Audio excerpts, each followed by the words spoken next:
les grands croyants à qui Dieu a donné les nations sont des personnes qui savent dire non à certaines attitudes que tout le monde fait. Daniel et ses amis, Dieu leur a donné la Babylonie. Le jour où tout le monde mangeait les mets de la table du roi, eux ils ont dit ils ne mangeront point. C'est ce qu'on appelle des gens dont le non est non, le oui est oui. Des gens fermes, c'est ce qu'on appelle le caractère.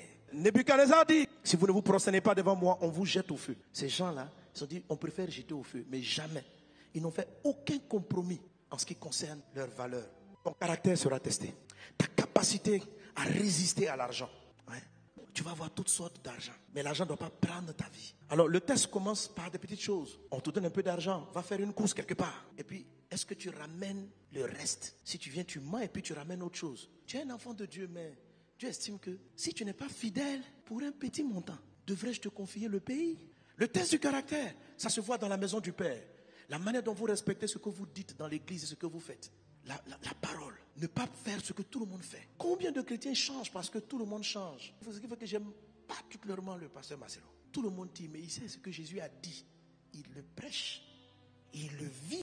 C'est pourquoi Dieu lui donne les nations. Parce que Dieu sait qu'il peut lui faire confiance. Dieu peut-il te faire confiance? Un frère vient, tu attends tellement le mariage, il vient te proposer le mariage. Après, il t'a proposé le mariage, et puis il dit, couchons ensemble. Tu dis, si je ne couche pas, il ne va pas me marier. Et ta valeur de garder ta pureté, tu la mets à l'eau. Est-ce que tu sais qu'en ce moment-là, Dieu estime que tu ne peux pas être une bénédiction pour ton pays? Il faut que tu réussisses ça. Tu respectes qui? Ton père ou ton futur fiancé? Tu dois être capable de dire, non, je ne coucherai pas à cause de mon Dieu. Joseph s'est retrouvé devant Madame Potiphar. Il avait tout dans la maison de Potiphar. La dame dit, couche avec moi. Elle a tenté de le violer. Joseph a dit non. Il a préféré la prison que de déshonorer sa sainteté. Quelqu'un qui n'a pas de caractère est léger. Daniel, on dit, le roi dit, on ne prie plus. Daniel a gardé ces 3 moments de prière. Regardez les hommes qui ont influencé les nations païennes. Joseph et Daniel. Ils ont un caractère commun.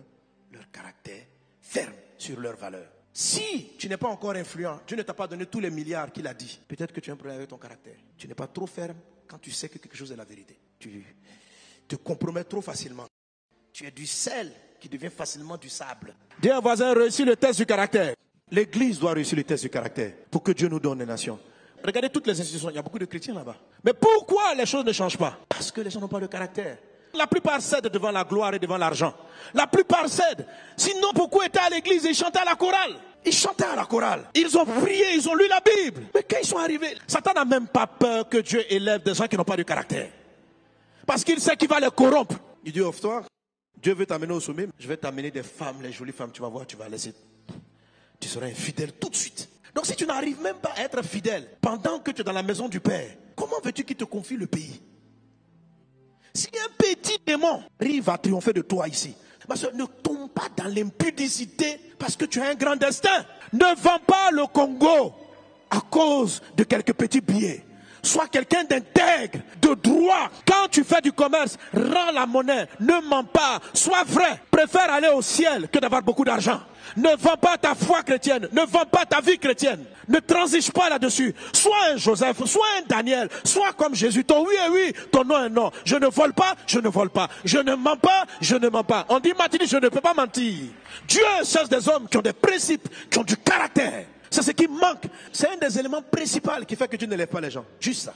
Quand tu as défini des heures de prière, tu les gardes. Le jour où tu seras chef d'État, tu vas prier. Si tu ne pries pas, si tu n'as pas du caractère sur ta vie de prière, les réunions, les sollicitations, les voyages vont balayer ta vie de prière. Tu ne seras plus en communion avec Dieu. Les responsabilités vont balayer ta vie de prière. Dieu veut t'élever. Mais est-ce que tu arrives à maintenir tes 3 petites heures de prière par jour? Tu n'arrives pas. Demande à Dieu la force d'y arriver. Et il va t'élever. Parce qu'il sait que quand toi tu dis, tu le fais. Quand tu dis, tu le fais. Sois béni au nom de Jésus.